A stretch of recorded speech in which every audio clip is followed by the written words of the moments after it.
Guys, we're here tonight for your WCS Championship interview with DSS. I'm here with Arrow and Fresh. Say hello, guys. Hey. Greetings, mates. All right, so let's get on with this interview. So, DSS, why did you decide to play Shadow tonight? I personally feel like of the new decks that came out in this new set, that it's one of the best. What matchups or cards were you afraid of going into the tourney? There were, specifically, nothing I was really afraid of, per se. Like, I guess I expect more bets than Keller Knight. Let's see. It's like burning abyss. Oh, and also the mirror match. I expected to play a mirror match.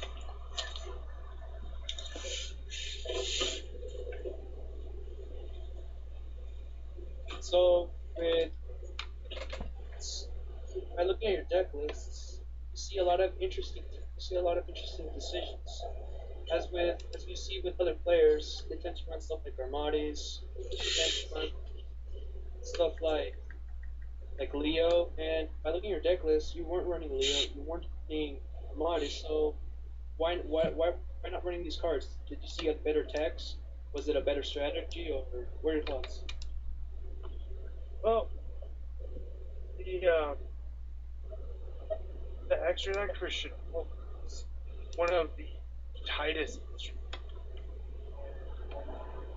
People, 2 wins up, 3 construct is pretty standard. Yo-Yo, I still think is. Obviously, you're gonna edit out bucket. Cycros and Arcanite are kind of simple.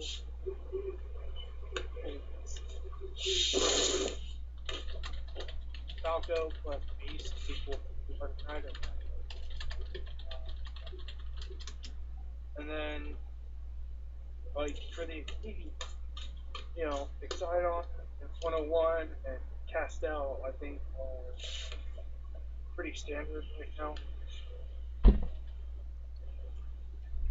But I wanted Emerald to circulate stuff, to shuffle stuff back into the deck.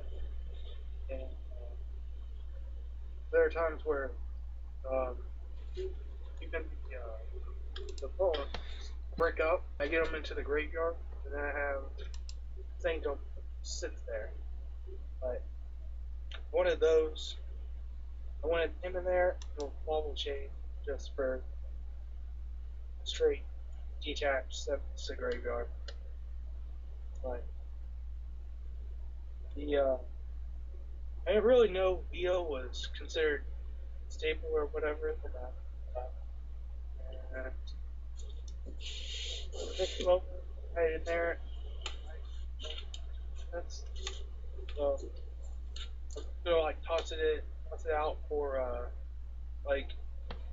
another rank 5 other than the Stellar. There are times where I could make 5. I have Pearl Tog in the graveyard, but other than that, I can't do anything. So I'm like, alright, I'm gonna add Volcasaurus into it just to mess stuff. Well, I can tell you a few things, just in regards to finding extra spots in the extra deck. Emerald for one, I'm just that guy's pretty good in a lot of decks right now, and you hear that mentioned from a lot of people when they're talking about their decks and their performances from any particular day. So I like it in here as well. But I personally think maybe Lavabo Chain is a cut that can be made. And something else I'm hearing from a lot of players regarding several different decks is that they're actually considering dropping 101 for a second Caspell. Has anybody else heard that? Yeah. I haven't. Yeah, I could understand to a similar extent, I could even understand Exciton, just because, you know, especially whenever players make Exciton against me, I typically just laugh at them because if I have construct on the board and anything like artifact related or any of the other shit-alls, I'm just like, alright, I'm gonna get these effects, and while you're doing whatever, I'm gonna activate fusion next turn, and I'm gonna put window on the board, and you're just gonna suffer. Okay. So, in regards to something like the mirror match, I consider running either another Castell or 101. Especially Castell, I can see being greater than 101 in regards, especially to shit-alls, Yeah. because 101 will equip when it goes away. I mean, you know, yeah. But like Castell just sends it right back to the extra deck. So in the off chance like TT or Mirror Force or anything like that where the fusion would go to grave, it'll trigger back its to get the fusion card, and you don't want that as the opponent. Okay. So let's take it back to the main deck for a second here. And Okay? I was interested, whether or not Fresh was, but I was interested in the choice for you. You're running the artifact engine, and that's where you get the majority of your lights from, versus the light dragons, the little baby dragons, or effect veilers. You went with the triple morale tech, and I'm just used to seeing, and like I was telling you before the interview, that when I ran the deck, this was the first version of the deck I ran was with the artifact engine. I want to just pick your brain a little bit on why the decision to run the triple morale tech, and instead of triple sanctum, you went with double sanctum, double ignition. Part of it is I kind of didn't read Ignition too well because I thought the set was optional. So it's like you could. I really liked Sanctum just because if the opponent does main deck something silly, like I don't think they're gonna main deck Shadow Mirror, but like Skill Drain is a possibility of being made, and I just wanted that as an out to it. Or when the opponent's low on resources, they have that one back row. That's when that back row. Whereas Sanctum, it's like that card has to be face up. And it's just like unless they destroy Sanctum with a card effect, I'm just gonna be kind of sitting with it. Whereas Ignition, I can pop one of the back rows, and I can also kind of thin the deck a little bit. That's pretty much the reason I chose that. Well, and also now that you mention it, and you opened the interview with the fact that you haven't been testing the deck for long. So even the fact that you weren't comfortable with the deck, it's a card that even if you weren't very comfortable with it, you could adjust during the tournament because if nothing else, it was an MST. Like, and one of the changes I probably would make is possibly MST over Ignition because it almost does the same thing. Minus the ability to set one for the deck. Because in some matchups, like how I'm thinking about Side on Night, where I play against Lights Warrants or something that drops Black Rose, and they go and they pop that Moral Talk, I'm literally just laughing because of it. Because it's like, alright, I'm going to get this effect. And now what you did is becoming more of a Okay. Why did you decide to play only 2 Sinister Shadow games? I tried 3, and like I said, I also tried running 1 copy of 4, and I'm just like, 4 I don't feel is necessary. Maybe when we get the other fusions, but other than that, like, I understand how useful Shadow Games is, but I was just like, the main deck, I feel like I tried out all different builds, and although I was winning,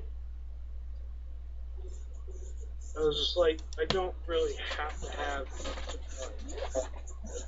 for instance, like main deck DLS. I tried it, and I was just like, I'm not ever open. I'm not getting anywhere close. Like, it could be sided, especially against the mirror match. And, whereas, stuff like Sinister Shadow games, it may thin out the deck by possibly, whatever percent.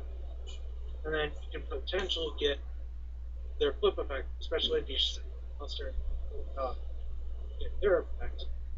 But I'm just like, I feel like 2 is, it's like 11 yesterday. So if I start like really getting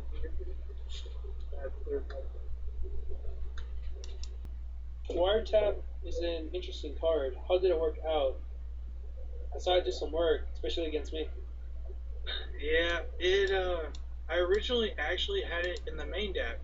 It was one of those cards where I felt like I might consider having to take it out, especially with decks that run a very, very low count. Yeah, but like I feel like it's one of those cards where it's really good, especially with side deck. Especially if you know you're facing a really macro heavy deck like Geargia, Satellar Knights, Red Bane.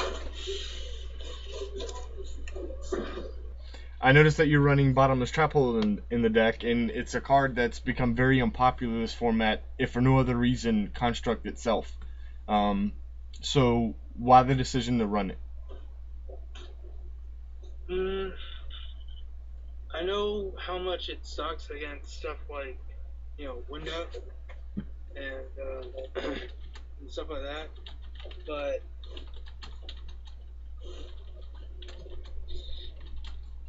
I don't know. Like, I feel like it's a decent out to Soul Charge,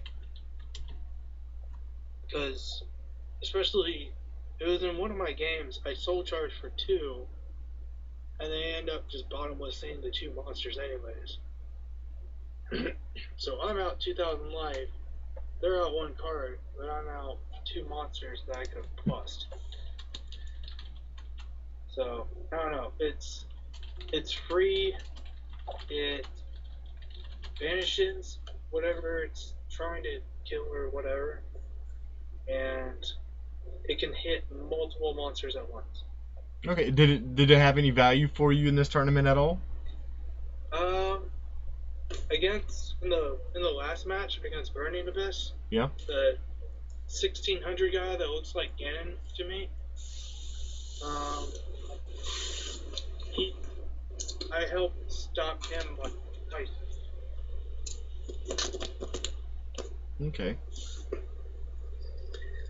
I notice your side deck is there's a lot of popular choices right now on the side that you're not running. Like Jane's Appearance, Flying Sea. So I just want you to talk about how did you come to your side deck in testing? Like, the side deck was kind of a work in progress. I really just kind of went with something that was like that seemed kind of standard, and then like on playtesting with Super Poly, I was like, I might want to have another copy in here, especially with the Mirror Match and Burning Abyss and the Tiller Knights. I was like, I might want that in there. Like, I was doing Trip MST. I decided just to run 2, but I'm probably going to change that again. And, a lot of it was just experiment. So, that's the way I am. I'm very trial and error about things. And that's how I start, growing and getting stuff. Stuff like Blackhorn.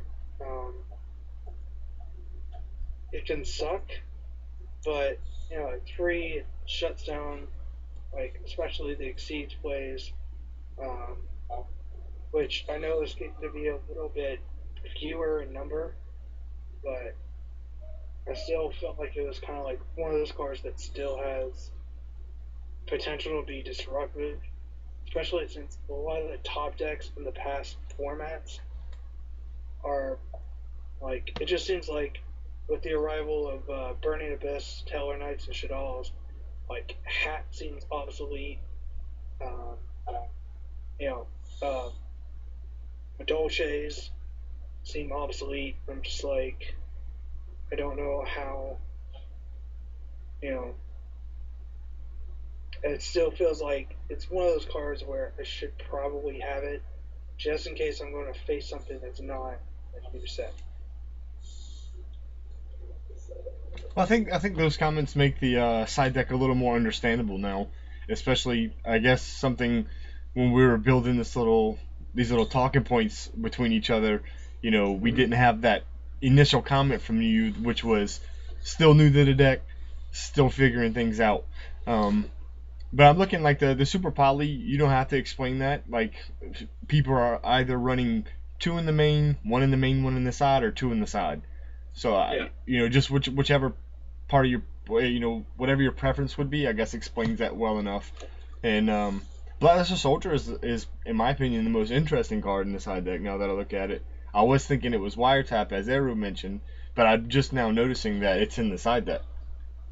Mm-hmm. And I like Super Poly was one of those cards I was very iffy on because I understand why it can be useful. But I'm like the whole, you discard this as a cost and then continue. I'm like, this could be, I don't know, it could. I felt like it could be what I like to call it the backfire effect, which is how I feel about you know when the manga heroes were really really big. You have Absolute Zero, Shining, blah blah blah, and like when they had each one of the different elements, heroes were like all set. They're like, all right, I'm just gonna main deck Super Poly, and that's what they would do is they'd main deck Super Poly, but they'd lose out so much just from playing Super Poly. I mean, Shadal's correct it in a weird way because like anything like even normal polymerization, you're giving up 3 cards to put one monster on the board that might not survive even that same turn. Whereas, Shadalls, they get their effects, so they're replacing themselves to make up for the negative. And Super Poly does have a bit of investment to it, but it's just, I was like, I don't know exactly what I'd have to deal with. I mean, I was still unsure about how it works against Ophion. I would be able to play it even if it has materials. But I mean, in that chain beat matchup, it became key card game 3 when I had like a hedgehog in hand or 2 hedgehog in hand, and I was just like, all right, how am I going to go from here? And I summoned the one in attack mode after he banishes Thunderbird. I just poke, and like I was reading the comments, they're like, why would he summon Hedgehog in attack mode? And I set a back row, and I knew he didn't have anything to stop it, and that Thunderbird would be coming right back. And then as soon as he did Tenki for Bear, I'm just like, summon. I'm just like, let's do it. Let's chain the Super Poly. Let's get Thunderbird, prevent him from using its effect, and dropping Winda, and I can start controlling this game. What was your toughest matchup tonight? I would have to say Chain Beat. Like, that's scary. Like, if the compulsory escape device goes off, Shadal's weakness, being like y'all had covered earlier, their weakness is really like setting. Like you don't really want to set a monster per se, just because it's vulnerable to cross out, and then anything disruptive. Like even if you have monster set and they decide to like minus themselves heavy with a TT, She's like, all right, well, I have this, but I can't really. I get these effects, but nothing's going to save me from like one good push. And man, I'm really, really tired. But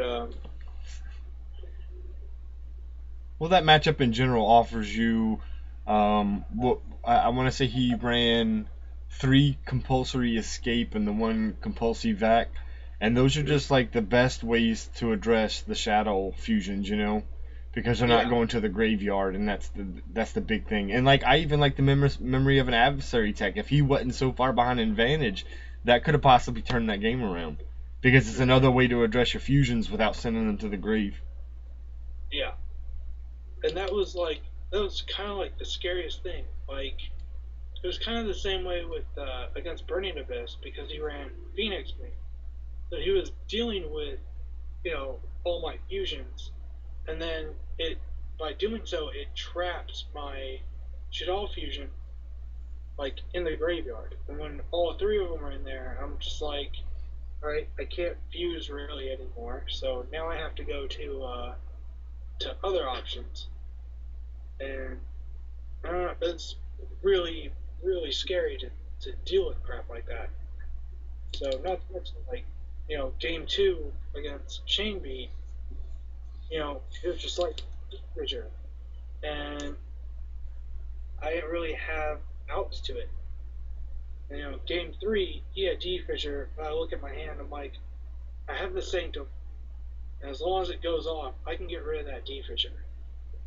So I can continue to press. Well, after all that, I think it's fair to say that it worked out. Everything worked out. Extra deck, side deck, main deck, even being new to the deck, it worked out for you. So I mean, it can only stand to be like how do you say, a motivating factor for you, being that you're doing work with it already, and it's only going to get better for you with time. But last thing I want to shout out to you is definitely try out those Stygian Dirges for the Burning Abyss and Satellar Knight matchup. Chain Disappearance, as Fresh mentioned, is another good card to think about for your side deck. But other than that, like I said, it seemed to work out for you, and I'm pretty sure Arrow and Fresh feel the same way. But we want to congratulate you on your win. Thank you. All right, guys, but that's it. And for you listeners, we'll see you next week.